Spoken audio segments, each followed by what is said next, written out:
Hello, hello. Hello.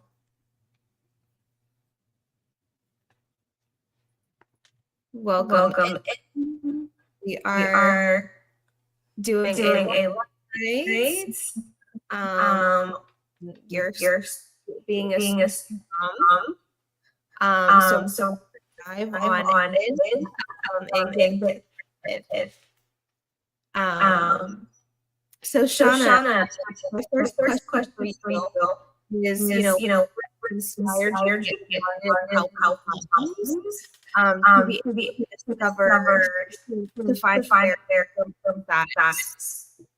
I think that we have a couple of sound issues. I didn't quite hear the question, but Khalea, let's give it a try again. If you can just repeat your question again. For sure. For sure. Great. Okay, Okay, awesome. awesome. Yeah, so Yeah, curious so curious to know, inspired you you to to helping helping moms moms discover the secrets secrets to to finding their finding their status. status. So SuperMom University is a great. I mean, first of all, it's my heart. And, not long ago, when I was pregnant with Daniel, who's my third son, my third biological son, I was in North Carolina, pregnant. I had already had my daughter, who was my oldest, and then my other son. And I was pregnant with Daniel, and my mom got really, really ill. She was really sick, and we didn't really know what any of the issues were, but um, as we began to learn more about it, I went to New York and spent a ton of time with her there. And I was pregnant at the time with Daniel, with my third son, a second son. And when I came back to the South, back to North Carolina, Daniel was born. And about 2 weeks after that, my mom, who had, of course, been, like my backbone, and she had just been my complete support and helped me raise and was continuing to help me raise my two oldest, passed away. And so I got a phone call that morning, and I remember just being in bed, and I've got this little 2 month old baby, 2 week old baby, and my husband saying, I think they called him, if I remember correctly, they called him instead of me because, I was going through all sorts of postpartum depression and just because of life, and I got the call, and I don't think it really hit me that I was going to sort of be doing this on my own without my mom, you know, having another child and then having to raise my kids. I really, really felt like I was alone, even though I was married, even though, I had a supportive church family around me, not having my mother there, someone who had been with me, with my first, had been with me, with my second, had just walked me through. And, that's what moms do. And so I realized that there was a lot that she had taught me and that she had poured into me that I was able to just sort of do on autopilot. And I also realized that there were tons of women as I was doing ministry that did never had that type of support. They never had the type of support that I had had in terms of having a mom or even having an aunt or just having some woman there to help them walk through those stages of having a baby or even being pregnant. And so a couple of years later, as I was doing ministry, I'd been praying about it, and I said, Lord, I've got to figure out how we can reach more women. Supermom University was born, but then while I was in Haiti, I heard the Lord say, literally, I heard him say, surrendered mom, a surrendered mom is a super mom. And that's kind of where it took off. And I realized that, okay, Lord, this is where this whole thing just sort of blows up. And we just happened to be in Haiti, ministering to women who are at a birthing center. So we were literally doing missionary work in Haiti for women who are pregnant. And that's kind of really how Supermom University was born, because women are in need of supportive systems. Women are in need of solutions. Women are in need of all of the things that I felt like I had, but so many people don't have: systems, solutions, and support. That is so That good. is Thank you for thank you for that. that. So tell me, and Tell me, excuse and my excuse my how did you how did you have some type some of type of this? I mean, I mean, is it sharing. sharing? We're breaking up just a little bit. Have a little bit of breakup, Khalea. Can you just repeat it again, Khalea? Yeah. Can you hear me? Can you hear me? Okay, yes, I can hear you, but it's going in and out just a little bit, breaking up just a little bit. But go ahead, I can hear you. Okay. Okay. Is there some Is there type of some type of test? I mean, not to be not to be story. story? How do you do How that? do you do that? Okay, so if we, I can't talk about everything, but if I had to put it in a nutshell, the things that I can share are I really try to get women as a part of the process to number one, do self-discovery, because I think that every mom can attest to the fact that we have children and we're trying to raise children to know who they are without even knowing who we are. We're like just trying to figure out who we are, and we've got these entire beings that we've got to raise and develop and cause them, help them to become and to know who they are with purpose. And so self-discovery, identity is the very very first thing that I do and work with women on, mothers on. And then, of course, there is a shifting of mindset, because we've got these internal monologues, sometimes dialogues, right? We're talking with somebody about, but always an internal monologue. There are external monologues as well, but there's this inner voice that we hear where sometimes we're beating ourselves up. And so I focus on a shifting of mindset, which is so, so crucial, because Proverbs 23 says, as a man thinks, Proverbs 23 and 7, I think it's 23 and 7, it says, as a man thinks in his heart, so is he. And so we've got these really crappy mindsets sometimes that we have inherited, or we've sort of built an entire life around, and it's not serving. It's not serving us. It's not serving our families. It's not serving our children. It's not serving our future, our destiny. And so shifting of the mindset, showing up is, I would have to say, number 3. And I don't think these are in order, but these are all a part of it. Showing up. And I guess the last one that I would use, I think the last one I would use would be reprioritizing. Reprioritizing our lives. And sometimes it can be a big deal. It's a process, but sometimes it's not as much as people think.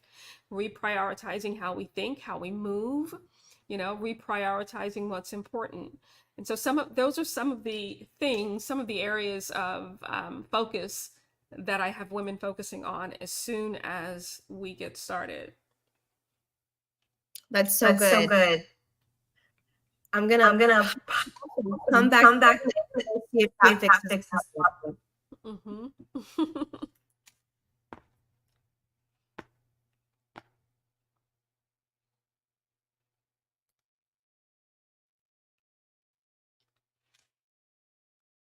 Yeah, there seems to be an echo. Thank you so much, Suzanne. Seems to be an echo. Kalea's got a little reverb, but she is, so she's going to pop back in and see if she can get better sound for the last portion of this.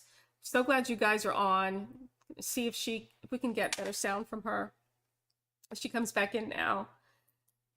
Let's see. Okay. Better? She's back. I think it's better. Yay! Oh, yay! Awesome. And so powerful. Yes, it's definitely better. It's definitely better. Yay! Okay, so because this is just so good, lady. I hope you're listen and I'm so so powerful. powerful. What Sharing with you guys. So my next question for you. What do you feel people people back getting the the desire of that? Okay, say that again, because it is breaking up still a little bit, but just give me let's try it again. What do you feel like holds you back the Mhm. most. Holds them back from getting the desired, from just sort of being what they're trying to be, or Yes, from Yes, being that being that super super mom, mom, that going from being burned down and just like happy to being that being that woman, woman, that that woman, that that that girl. girl. Kalia, one of the things I do know is I remember having, and I use Daniel specifically as my third child, specifically because that was the time when my mother passed away, and I think for me it was traumatizing. Of course, thinking that she was going to still be there right by my side, I had some internal, as I mentioned earlier, that shifting of the mindset. I had some internal monologues going on in my head, and some of those were, I can't do this. I'm not equipped to do it without my mom. I don't know what I'm doing, and I think that was probably one of the biggest things. I didn't have a whole lot to support it because I had done it already. I'd already had two kids, but her not being there just, I felt like my biggest support system was gone. The advice that I needed, it wasn't right there. Just pick up the phone and call mom, for all of the little things, all of the big things, all of the decisions that I would now have to make on my own. And so that internal monologue was horrible in that I just didn't feel like I was smart enough. I didn't feel like, and these are some of the things that, I see women facing every day as mothers, especially, but also as women, just in the workplace, or whether it be at home, or facing those thoughts of, I'm not good enough, I'm not smart enough, I'm not tall enough, I'm not educated enough, I'm not pretty enough, all of the things, all of the things. I'm just not. I think about Jesus, when Nathaniel said, "What good thing comes out of Jerusalem, comes out of Nazareth?" And I think about that because I'm from Brooklyn, right? And so I grew up right there on the border of Bedford-Stuyvesant and Williamsburg in Brooklyn, New York. And I think about Jesus, as Nathaniel said that about him. That was me. What good thing comes out of Brooklyn? And so I know that women today go through a lot of the same, and have a lot of the same thought processes, where they just don't think that they can be good moms because they didn't have the example. And so they've got this huge thing of self-worth. What am I? Who am I? It looks like everyone's doing such a great job on social media, but my kids are struggling with this, and my marriage is struggling with that. As a mom, I'm failing. I'm just not doing a great job because of comparison. And so there are tons of internal dialogues and monologues. I say dialogues because sometimes we've got this imaginary person, or sometimes we're talking to God. Um, and they're just things that we say about ourselves. But one thing I do know, that Ephesians 2 tells us that we're masterpieces, that we're a workmanship, we're his workmanship, and so it doesn't matter the internal dialogue, the external dialogue.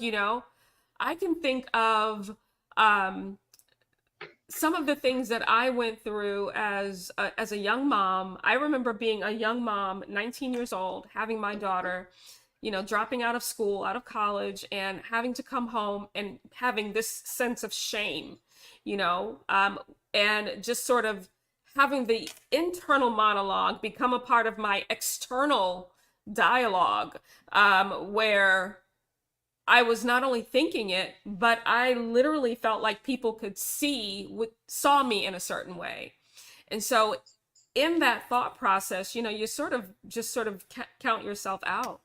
You count yourself out. But shame, guilt, all of those things. I'm unworthy. I'm from the wrong place. No one in my family has ever done, parenting well. No one in my family has ever really been a great mom. I don't have a great example as a mom. Those are all examples of, internal dialogues that people struggle with. And I'm so familiar with what that's like, but we can all overcome it, you know?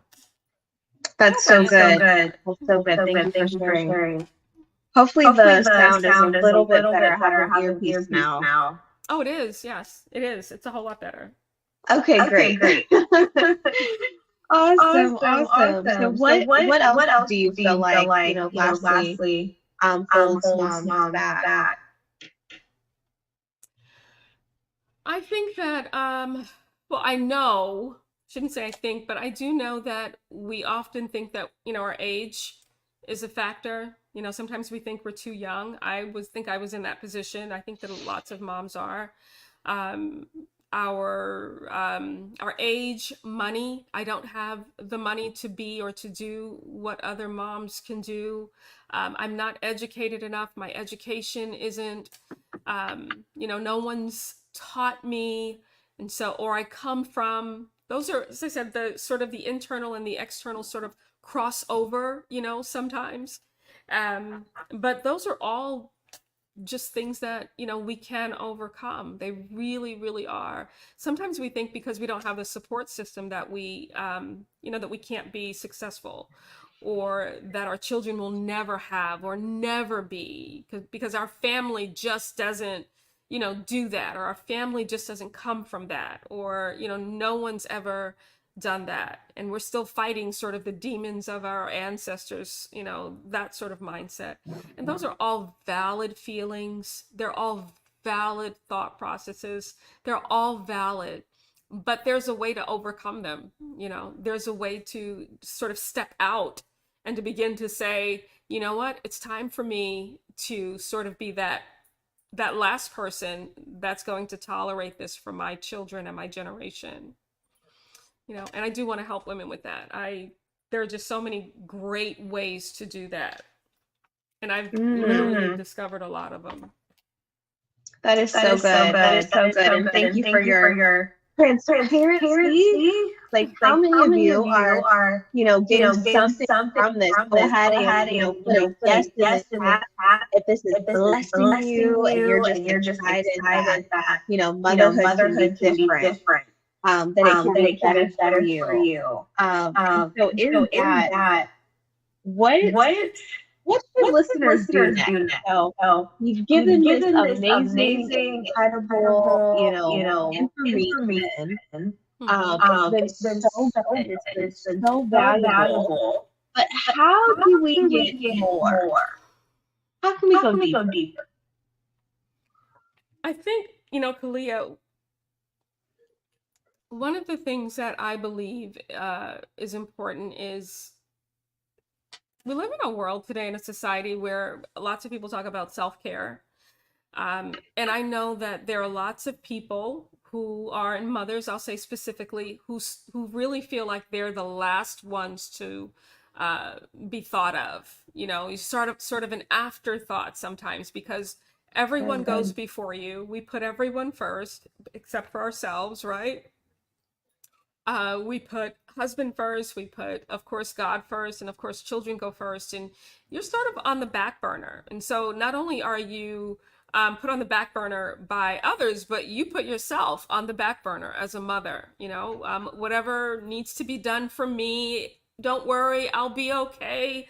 I'll take care of it. I'll do it next time, and we're literally running on fumes, running on empty, and not with a lot of support. And it really breaks my heart to see so many mothers that are we're supposed to be raising these relentless, God-fearing, great people of God. They're little now, they're mid-sized now, but they're the next generation. They're the ones who are going to be leading the world, right? And we're raising them, we're empowering them, we're giving them identity, but we're running on fumes, literally running on fumes.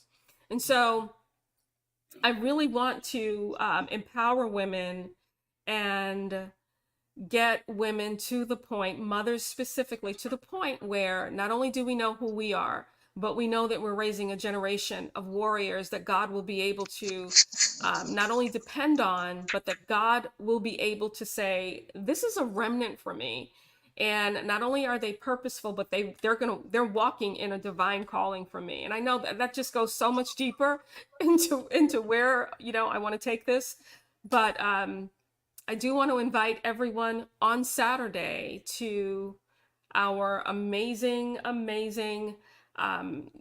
we've got an event. We've got an event on Saturday that's going to be great. And we've got Michael Cooper who's coming on. And I want everyone there at 10 a.m. on Saturday morning.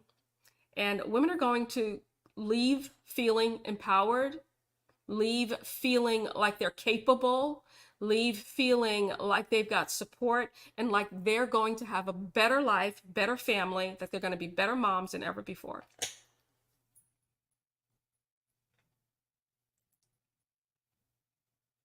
I hope that helps. I hope that gives a little bit of insight into it. Are you there? I think we lost you for sound. Okay, no, I am here. Just testing this thing. Yeah, so definitely feel free to join us. Go ahead and click the link that will be below. Yeah. And that's it. Come and join us. It's going to be great. It's going to be really great. And so the link should be there on, see if we can get the link there, the entire link there. We want to make sure that no one misses this. And so we want to make sure that you ladies, all of you that are on, that you share it with all of your friends, share it with everyone that you know, so that you can empower. Through this event, you're going to be empowering other women. And this is exactly what I believe most mothers need. And I have to tell you, I never intended on doing anything like SuperMom University. I just knew that, I had some great ways to mother, and I had no clue that this was anything that God would ever have me do. But I just remember being in that position and hearing the voice of the Lord, saying that a surrendered mom is a super mom, and that what I've got to give. I'm not going to go to the grave with it when there are tons of women, hundreds of women, thousands of women, and even millions of women that are struggling with motherhood. There's no reason to, because motherhood is a blessing, and there's every reason to be empowered and to walk in that power. Awesome. Well, see you guys there. And this has been great. Thanks, Khalea. Awesome. Bye, guys.